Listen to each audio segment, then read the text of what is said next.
Pourquoi Jésus-Christ est mort pour nous sur la croix du Calvaire à Golgotha? Deutéronome 23, chapitre 1. Celui dont les testicules ont été écrasés ou le reste coupé n'entrera point dans l'assemblée de l'Éternel.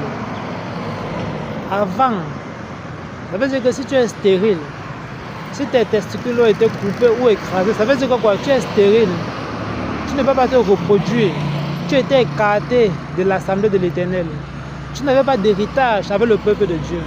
Mais aujourd'hui, même si tu es stérile, tu peux, à cause de Jésus-Christ, son sang s'est versé. Aujourd'hui, Dieu recherche la pureté du cœur. Et d'ailleurs, il peut même te guérir de ta stérilité, miraculeusement. Donc avant, tu t'es rejeté. Mais aujourd'hui, tu es accepté avec ton imperfection. Et même ton imperfection peut être guérie. Voilà ce que Dieu a fait. On continue à lire. Celui qui est issu d'une union illicite. Donc avant, si tu étais bâtard, tes parents ne sont pas mariés.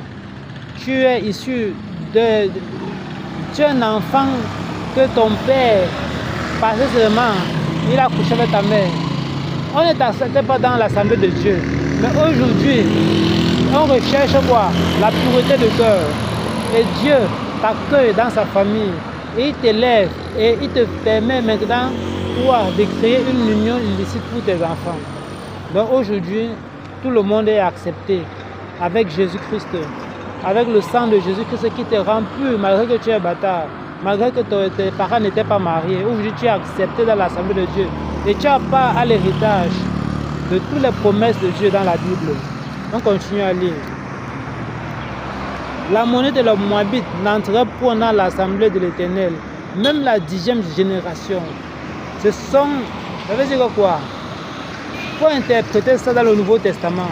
Avant, même si c'est que tu as un père, une mère, un grand-père, une grand-mère qui ne croyait pas en Dieu, qui était contre les chrétiens, qui persécutait les chrétiens.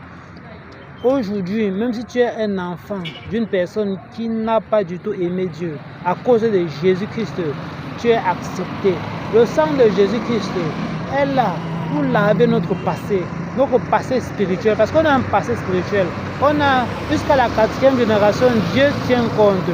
Et il nous accepte, et il nous lave, et il nous purifie, et il nous fait entrer dans sa famille. Donc aujourd'hui, peu importe, grâce à Jésus-Christ, on n'a pas l'héritage de Dieu. Donc je fais une série d'enseignements pourquoi accepter Jésus-Christ et abonner.